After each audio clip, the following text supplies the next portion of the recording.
Good afternoon, everybody.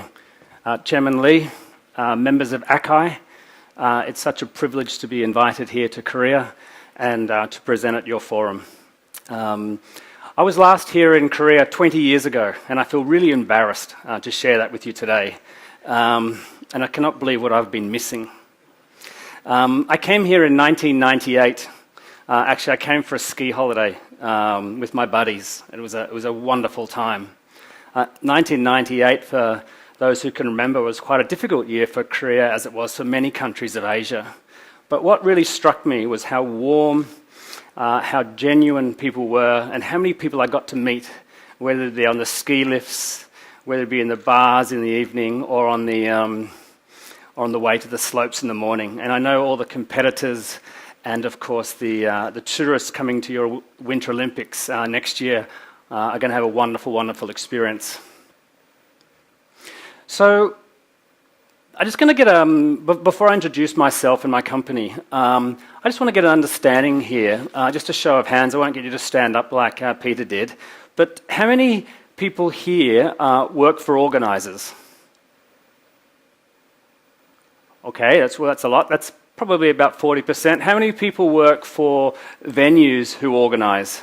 I know that's there's a group of people. Okay, understand. How many work for venues here? Okay, maybe it's the lights, can't quite see. And then, of course, the supply industry.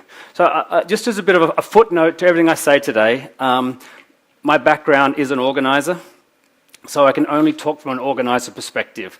It's not the only way, but it's what I know. It's what I know. So, one of the really interesting things of the last 20 years that I've noticed living and working in Singapore is how exciting people are as I travel throughout Southeast Asia about Korean cool, if that's the right word, or about the export of Korean culture. It's one of the really major themes that I hear about all of the time, especially traveling through Southeast Asia. Whether that's Korean drama, whether that's K-pop, whether that's the Gangnam Style fashion, whether that's food. I must tell you, I work in an area of Singapore called Tanjong Pagar. It's just on the southern business district. There must be now 25 Korean restaurants, which is quite a lot for a small country in a small part of the city. And of course, the huge success of music going throughout Southeast Asia. So what I'm really interested in is the source of this culture and what it means for the live events business. And how do we translate that into the live events business? So I'm looking forward to learning as much as sharing this afternoon. I'm also very interested in, it seems to me that Korea has got a very vibrant events business here. I always feel that countries that come from a strong export are well suited to exhibitions. Whether that's Germany, we all know the success of the messes, whether that's USA, whether that's Hong Kong, whether that's Singapore and indeed Korea. Very, very strong correlation between export and exhibition. So again, I'm really here as much to learn as I'm to share with you. So maybe just start a little bit about myself. I started in the live events business in 1993. This is a good example about evolution, although it's pretty slow evolution. I started in 1993. I started in the content business. What did the content business mean? It meant producing conferences primarily. I taught myself how to sell. We didn't really have any sales manuals in those days. And I soon found myself running an events business in Singapore, running events throughout the region. In about 1995, a very, very interesting thing happened for me. We had a fairly successful conference, and we kept getting, in the old days, for the non-millennials, there used to be this thing called the fax machine. The fax machine just kept bringing in these applications for people who wanted to exhibit. It was an incredible phenomenon. And very quickly, we had 80 booths at this small conference. Now, as a conference organizer, I soon realised that we weren't really prepared for this. We weren't really resourced for this. We didn't really have the marketing capability. And we probably weren't catering as much for the exhibitors as we needed to be. Quickly we learnt that if we didn't, those 80 exhibitors would quickly leave as quickly as they came. Maybe the second quick story before we get in about evolution. We were producing conferences, and one of the real challenge about the conferences is the longevity and the ability to scale up, and the nature and the topical nature of conferences. This was a real challenge, and I realised, especially as we moved towards the difficult days of 1997, 1998, it was only the strong that survived. It was only the ones that had strong support, both by industry, exhibitors, and buyers. So that was a bit of a sharp shock to the system, but realised that if you wanted to be in the events business, exhibitions were a very solid way of doing it. Little agenda. So I work for a company called Clarion Events. Maybe something none of you know here, or maybe some of you do know this, but actually Clarion Events was born out of a venue. We used to be the in-house organising team of Earls Court and Olympia in the UK. We ran a group of consumer shows in art, motoring, antiques, home and houseware, and probably our oldest show is the Olympia Horse Show, which has been going since 1949. So the model of venue to organiser was actually in our DNA. In 2005, we left the venue and we went out on our own. And over the next 12 or 13 years, we built up quite a diverse portfolio in 6 or 7 key areas. We are focused on 7 areas. And I'm going to come back to why I think that's important, but also why it's difficult for launch in a moment. We've moved out of the UK to Europe, to the US, to Africa, the Middle East, and we also have a business here in Asia, primarily focused around Southeast Asia. We are owned by private equity, and we've grown as much through launch as we have through acquisition. On the side, you'll see some facts. I just want to show you the bottom 2 facts. Over the last few years, we have launched with $14 million of revenue, but we've also, a bit of a context to how many of the global organisers are, we've also acquired a lot of shows. And probably our rate of acquisition is significantly larger than our rate of organic launch. So as an organiser and as a launcher, it is difficult, as I'm sure some of you know. So how did I learn? I suppose I learnt by trial, by error, some good luck, some good advice, and a few failures along the way. And I'm sure many of you have experienced the same thing. Just to very quickly, we operate in 7 sectors. Gaming is a big sector for us.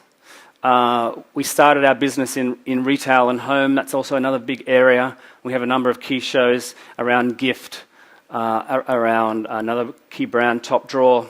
We have a defence portfolio globally, in UK, in Brazil, and in Latin America. We have an enthusiast business where we have shows in motor. We have shows in popular culture shows. We also have shows in motoring and gifts, etc. Energy is another big brand for us, as is technology and life science. I show you those areas because this is, in some ways, both an advantage, but it's also an impediment to launch.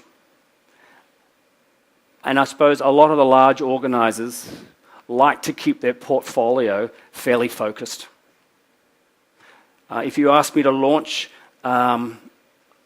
somebody asked me to launch outside of those areas, there would certainly be some reluctance from management to do so. So I'm going to talk about three things today. I'm going to talk about data, I'm going to talk about disruption, and I'm going to talk about the visitor. Perhaps I don't see a big difference between evolution and disruption. Perhaps it's just the pace. It's certainly about the same area. But I suppose after hearing the last few presentations, it is a daunting time for organisers, as we've heard about our customers' desire for experience, which puts quite a lot of pressure on us as organisers to evolve our product and to take it into a new direction, a more customer-orientated area. And when I talk about customer, our customer has also changed. A lot of organisers focus very much on the exhibitor, but perhaps the future is really the customer's customer, which is the visitor. So, why exhibitions? Everybody knows this. The live industry is a great space to be in, whether exhibitions, festivals, concerts or meetings. Fingers crossed, but there is still minimal negative impact from the internet yet. Probably, unlike other parts of traditional media, the internet has been a great help for our industry. And perhaps as more people do social, online, face-to-face becomes more relevant. It's a very effective form of B2B marketing. I saw a statistic last week, this is from the US, 78% of companies at least participate in one trade show per year. That's fabulous. I mean, that is really fabulous for our industry. It can be very, very profitable. If you have a look at recent multiples being paid for shows and show organisers, the investment community sees great potential and the longevity of this sector, and that's a very, very positive thing. It's experiencing 3.5% growth, which is above GDP, and higher in Asia. Probably 7% in Asia. You can probably get some more direct statistics from Mark and Ulfi. And of course, we know there's very strong direct economic impact of exhibitions.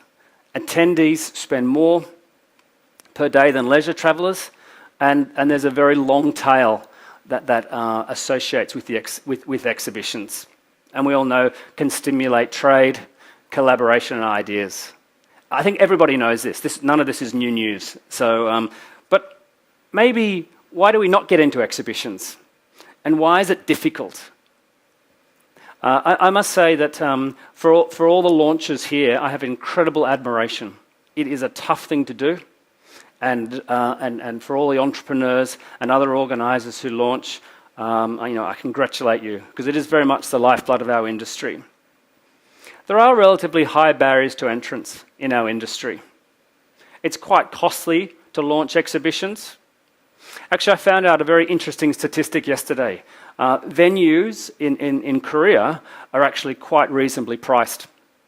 It came from a venue, so maybe there's a bit of subjectivity there, but venues typically in Asia are not cheap. They're quite expensive. And as an organiser, that risk-return trade-off is a difficult one to come to terms with. Not only are some of the venues quite expensive, if you're a new entrepreneur, getting access is also very, very difficult. I won't mention which country, but for years I was trying to get a show into this particular country and just couldn't get tenancy. I just could not get tenancy at this particular venue. So made a launch, even if I had the best idea and the deepest pockets, almost impossible. Most of the industries that are served by exhibitions tend to be taken already. There's not many available slots. Our industry, as we heard from Peter, is, if we saw the video at lunchtime, is hundreds and hundreds of years old. In its current form, it's probably 100 years old. A lot of the sectors, there's very little availability. And that makes it very tough for organisers, for anybody. If you have a small event, the ability to scale is difficult. Certainly, as a private organiser, the time given to scale is also quite limited. There's an unspoken rule, or perhaps it's quite spoken in some organisers, about the time frame to scale to certain size. And certainly, if exhibitors prefer scale and visitors prefer scale, unfortunately, like any business, it takes a while to scale up. And whether both your customers and perhaps your shareholders will give you that time is quite a challenge also. Another reason a launch is difficult is about available data. It is easy to get sector data, country data, many other types of data. What's quite difficult is getting buyer data. What are the intentions of potential exhibitors? And the type of research that you need to ask is also difficult. If you can look at economists and say, Singapore is growing at 4%. That is clear, undebatable data. The idea of would you exhibit in a show that we might launch in 2 years is more difficult types of data. But we can get fantastic data about IoT as a sector with projections. So this lack of data is a tricky one. Lack of partnerships and support. I'm going to say there is a lot of those examples, but I'm going to say this also makes launch difficult. No credible story. What do I mean by story? Story is not about something that is made up. It's about creating a believable business case to a potential partner. It's quite an amazing thing to go to a customer and say, here is an empty floor plan. In 18 months, it's going to be full. There's going to be thousands of visitors, and they're going to be interested in your product. That is difficult. That is very, very, very difficult, and it can be an impediment to launch. And maybe this is a great one, fear of failure. Certainly, this is a real reason launch doesn't happen. What if I launch and it doesn't work? Will that impact my current business? Will that impact my current relationship with my customers? But there is a however. Competition with the industry is increasing by 4% compared to last year. This is a study by UFI, which means someone must be launching. You can't have a more competitive industry with lack of launch. So it is happening. So what's the opportunity? What is our opportunity here? The industry is growing, both in terms of visitors, revenue, but time spent by visitor is reducing. So what does that mean? It means more visitors are coming, but they're spending less time here. That to me suggests there is a degree of dissatisfaction within our customer, if our customers being exhibitors. This does present opportunities for the innovators. And when I talk about disruption is not to be feared. It's just about a description of doing things in a different way. Some of it can be very fearful, but some of it is just about doing things in a different way. So getting visitors to spend more time on the show floor is a great opportunity. Tech provides fabulous opportunities. When I talk about tech in that particular, it's tech as a sector rather than tech as an enabler. I'll come to tech as an enabler a little bit later. But technology as a sector is fabulous. We've seen lots and lots of shows come out with new technologies. Disruption through new formats also creates wonderful opportunity for the innovators. New geographies also creates a lot of opportunities, but I'll come to that a little bit later on the different ways to launch. And as I said, this sector's growing and people like trade shows. So lots and lots of opportunities within our sector for growth. So let's talk about data research. But I'm going to start with a little story. When I joined the event business in 1993, and to be honest, my first 2 years were more in the conference business rather than the exhibition business. One of my early bosses would read the newspaper every morning and he'd cut out an article. He put it on my desk and says, "Here's the new topic." Can you imagine that? And this is how a lot of event businesses on the content side were evolved.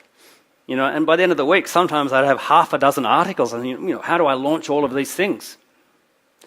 I think things have evolved since then quite a lot. There are a number of professional organisations who provide excellent commercial due diligence on a sector. Now, for an organiser who has acquired quite a lot of shows, we've acquired 20 shows in the last 2.5 years, we use commercial due diligence for acquisition. We also are using commercial due diligence for launch. And what the key here is to try and map your show, what it looks like in this period, with the way the industry will look in this period. And that's the key. And you'll be able to get a lot of professional help on this area. Now, there's some really high quality commercial due diligence organisers who will be able to give you every statistic.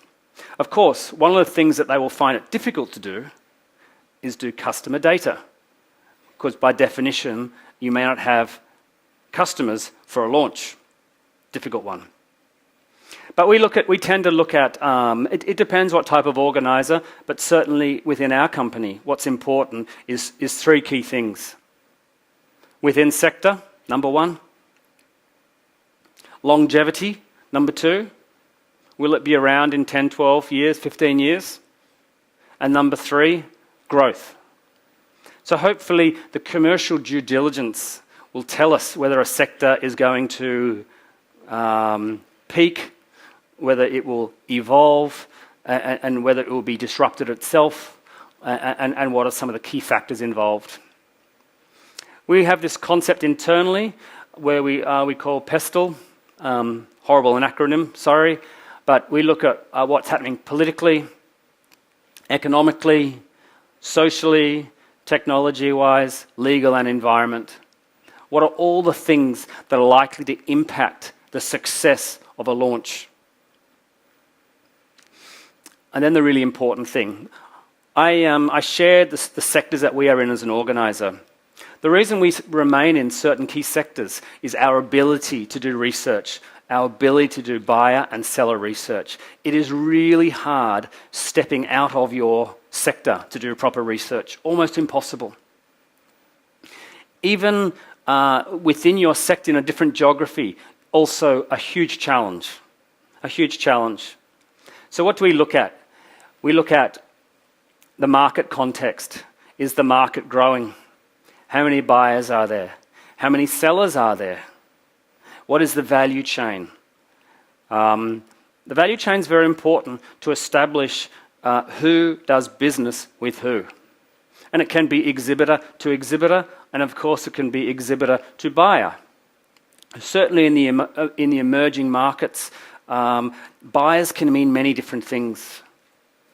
We're recently launching a show. I won't share what it is. I'll only share if it's successful. But the importance of research, I'll give you an example. We said to a number of potential exhibitors, who do you want to meet? And we thought, the buyer. And they said, we only want to meet distributors. Very interesting. So one can never assume who the buyer is. So we look at the value chain. Distributors, system integrators are very, very, very important components of the value chain. We look at niches. What is emerging? What is short-term? What is long-term? And I'm going to come to this in a little bit later, but while the opportunity for tech shows is great because positions are available, sometimes these tech have very short lives as they evolve into other shows. We also look at the buyer and seller needs. Are people looking to source? Are they looking for distributors? Are they looking to recommend? Are they looking to understand? And then we would build the show accordingly, looking at the volume of content required, how many distributors, how many integrators, how many primary market, geographical percentages, etc. But as I said, very difficult to do buyer research if you're not connected to that buyer community. And I would love to be able to give you the answer to that particular problem, but it's a difficult one to have, so I don't really have the answer. We look at the competition. Now, all innovators or disruptors said you should never be fearful of the competition. We've heard it from Steve Jobs, we've heard it from all the innovators and disruptors. But in our sector, it is important that we're aware of the competition. Why? Because companies cannot do unlimited shows. A lot of companies do often a number of shows, but they cannot do unlimited shows. We need to look at what profiles, sub-profiles, buyers, and meeting them together. And we need to be aware about where our buyers are going and where our sellers are going. We need to look at some SWOT analysis, strengths, weaknesses, opportunities and threats. It is an entrepreneurial industry, and also for our own prosperity or survival, we need to know who else is doing what. We then look at practical information on research. Where should the show be? What should the timing be? What is the preferred venue? What is the preferred country? And when you look at competition, what we call slots, public holidays over the whole of the region, you will find there is very limited time often to do shows. And I think this practical reasoning can be a reason why launch is such a challenging thing. Finally, on our data research, we look at event positioning. Event positioning is really best defined as who is it for and what does it do? Who is it for and what does it do? Interestingly, shows have got many different functions. Many different functions. Some shows are about sourcing. Some shows are about product release. Some shows are around re-meeting existing customers. Some shows are about meeting distributors. Some shows are about all of the above. And I think we need a very clear story based on research as to what your show is. You might say, let them make it. Let's do them all of it together. But that can be confusing. That can be confusing for the buyers, confusing for the sellers. And many different shows have got many different backgrounds. So before I leave research, what I would say is, when I started the industry, we started within the industry, our research was very much on exhibitors. I think there's a shift now. And the shift is a lot more towards buyers. What do our customer want? Because if we know what they want, we'll be able to get our customers. Which leads me next on to visitors. This is one of our shows in London. Very nice defence show that we run every 2 years. So this has changed. Perhaps it has evolved very slowly. But I suppose as an organiser, and if you sat in the room as I did this morning, it is quite intimidating when we hear about expectations of buyers, expectations of visitors, expectations of millennials, expectations of brands. But exhibitions have always been about the visitors. And this is both an opportunity and it's also a threat. It's an opportunity if you can provide wonderful experience to those visitors and to those buyers. If you can get them to stay longer, and that level of engagement is even better. If your visitors' level of engagement is quite low, having heat maps and beacons actually doesn't really help. If you know that this stand is very, very busy, but the person on that stand's made no contact, doesn't help you at all. So that level of engagement also is very, very important. So back to the research. Who do we research now? A lot more around the visitors. I think I'll come back to some research that's being done in a moment. But I think, as I was saying earlier, volume of visitors is definitely on the increase. Time spent at each show is on the decrease. And that is of concern to us as organisers, and it should be a concern to all of us. That would suggest the level of engagement needs improving. So how do we get this visitor experience? I don't think there's a simple answer to this. I would say through your research, we will have an understanding about what the buyers are looking for. One of the nice things about technology is, by nature, it can be complicated, which means showcase and content is a beautiful mix. And if you have a lot of high quality content, your visitors will stay longer. But whether it's seminars, whether it's conferences, whether it's technical talks, awards, one-on-one, association meetings, AR, VR, whatever, anything that encourages the buyer and encourages them to stay is really the name of the game at the moment. And what is particularly interesting is these heavy content-orientated exhibitions at the moment. Many years ago, you used to have conferences here and then trade shows here, and they're almost different animals. Certainly at the moment, they are merging as one.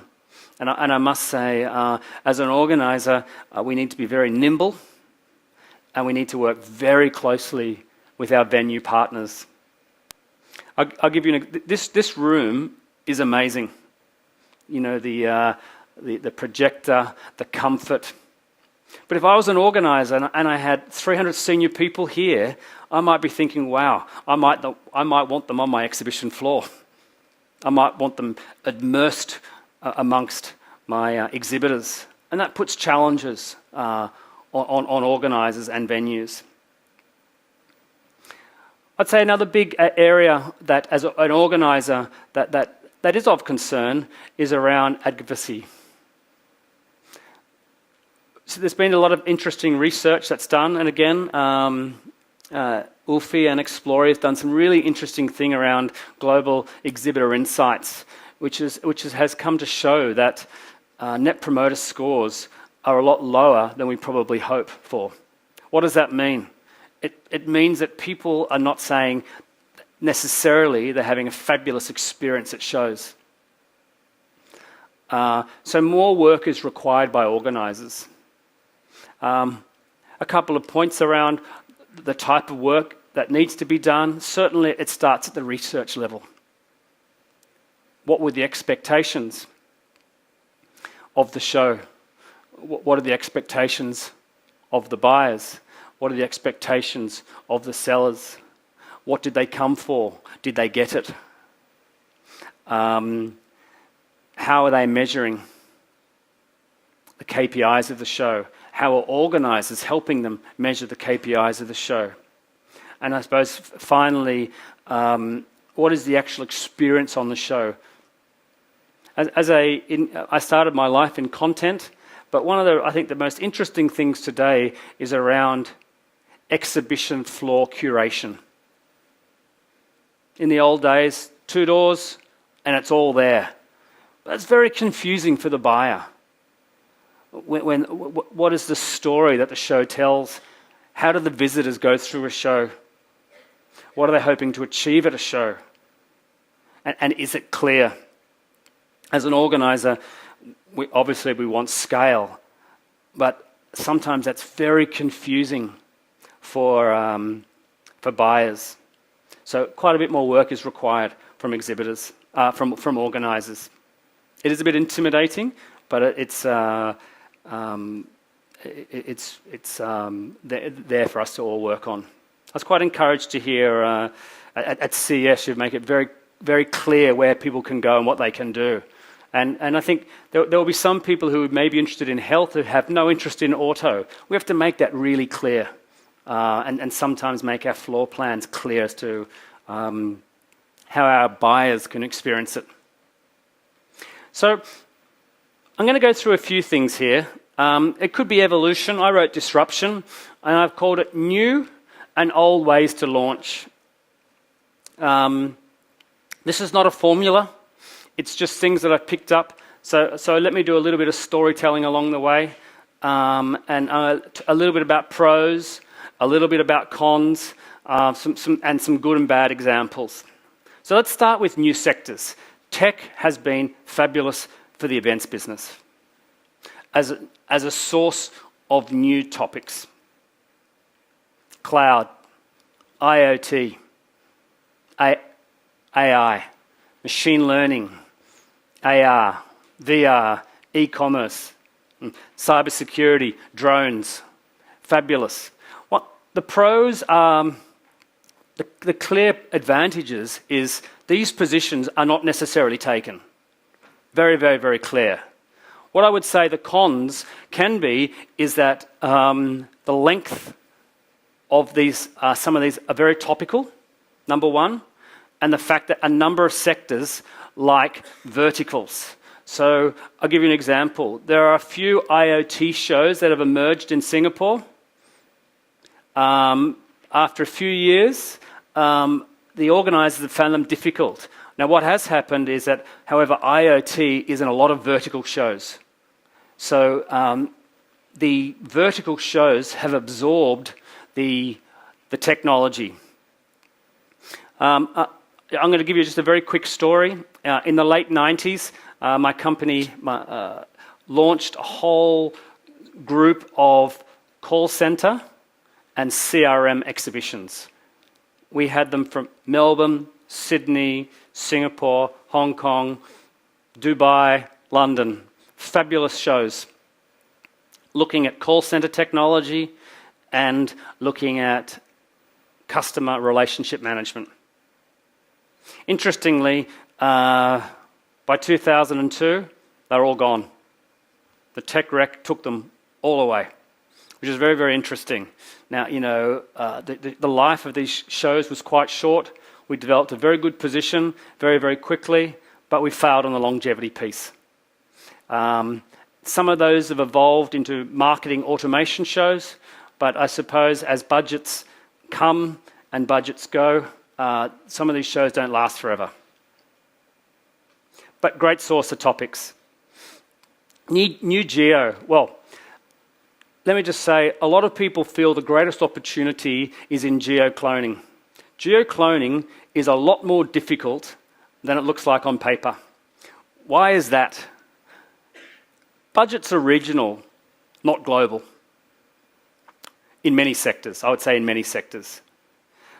Getting visitor research is very, very difficult also. It's not impossible, but it's not as easy as it looks. What is important on cloning is to have either a very strong access to buyers or a very strong access to sellers, and you can do that. What's very interesting in a market like China is there's three dominant exhibition markets of Shenzhen, Shanghai and Beijing. There's been a lot of cloning that's been done in the second, third tier cities. One thing I will say is that the pricing is quite low compared to the tier one cities, and the quality of attendees is also quite low compared to tier one cities. But one thing I would say about cloning, in Southeast Asia, it has been a fabulous opportunity. And in countries such as in ASEAN, such as Indonesia and now Vietnam and Thailand, have been the source of many new shows. So it's a great way to launch. Content heavy. This is, I would say, a new model.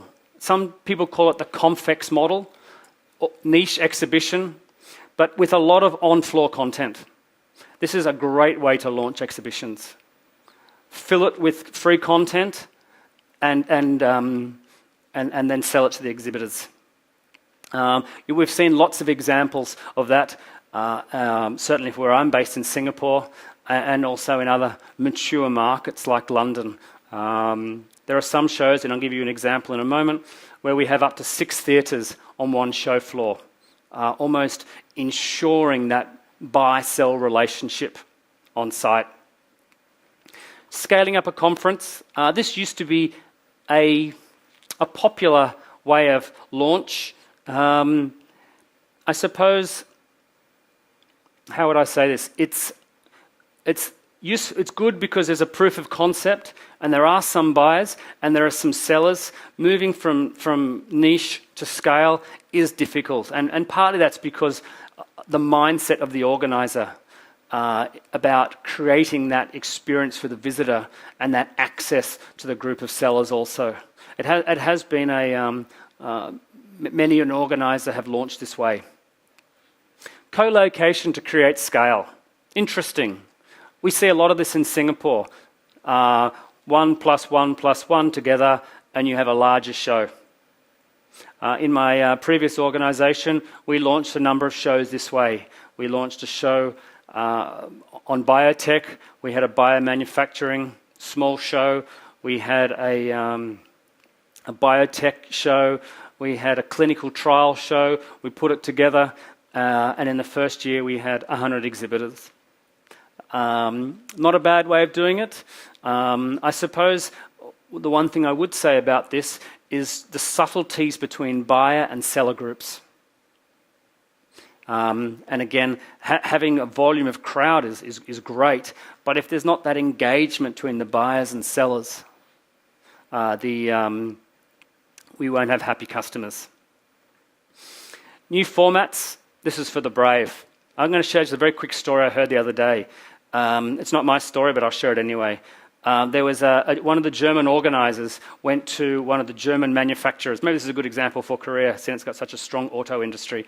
One of the German organisers went to VW and says, "We're going to create a show for you." So there was only one buyer.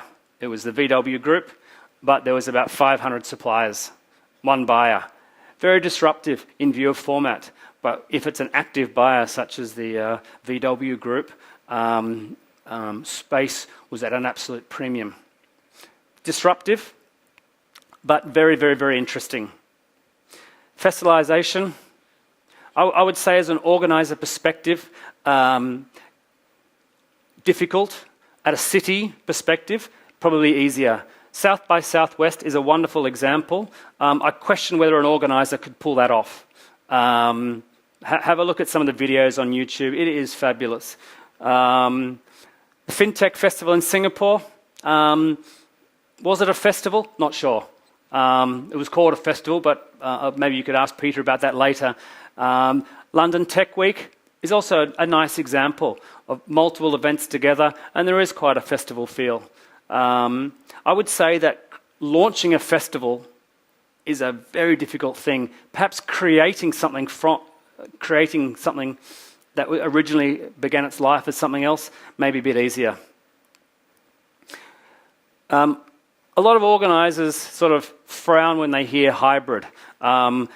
In most of the 90s and the noughties, we talked about virtual exhibitions, and they didn't really take off. Where I think the opportunity, and again we heard it with the Consumer Electronics Show, is more around AR and VR on the floor. That is actually a very, very interesting opportunity. Disruptive, because it's showing the customers and the buyers something different, but very experiential. Whether there will be shows on AR, VR at the same time as physical trade shows, I think that will depend on the technology. Certainly, at one of our health shows, there is a lot of VR and AR there, and it's very interesting for the buyers. Creating events from communities. This is a great way of for publishers and online communities to get into events. Why? Access to buyer, access to seller, access to data. And I'm going to give you a little case study in a moment. But, okay. Innovative hip venues is a pathway to launch. A lot of people have tried it.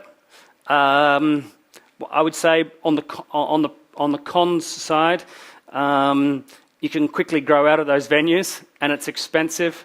On the pro side, it can be very experiential. Although my personal view is that exhibition venues can also be very experiential if organisers invest in it. There's 3 other ways to launch. I'm not going to spend a lot of time around these 3, and the reason is, actually, I think association, venue partners, and government partnerships, I think Korea does this as well as anyone. I don't feel I have either the credibility or the experience to tell you about this, but I was looking through last week the number of association shows on the calendar here. Very impressive. It seems to me this has been a fabulous avenue to launch. Venue partnerships, again, I would say here in Korea, there's some of the most innovative opportunities to get products to market via venue partnerships. I would say it's also interesting looking at both Thailand and Singapore. There's some interesting venues in Thailand which have got very, very innovative ways to partner, to license, to co-invest, and other different ways. I'm very reluctant to talk too much about that. In this market, it seems that things are going pretty well. Let me give you 2 case studies very quickly, 2 minutes each. This is a show that that's in the Clarion portfolio. It started out as a magazine. There was a lot of focus on original research. Original research gave market credibility. Original research gave community. We used the community for research. We launched a show. When the show was launched, we had a buyer community of about 50,000 retailers. We had an advertiser community. It was a very competitive area, but it was quite disruptive in format. It was very content focused. Clarion Events bought it in 2015, and then we cloned it as a Nice exhibition in Jakarta and conference in Berlin. What I like about this story is around access to community as an avenue to launch. And access to community gives access to data. I'm going to give you a very other quick example. This particular event, this business was launched in 2005, focused on enterprise IT events. Now, this is a competitive area in Europe. It's a competitive area everywhere.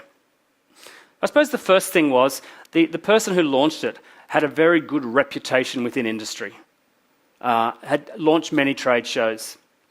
But this is where it's disruptive. All exhibitors either have option A or B. You don't build a massive stand.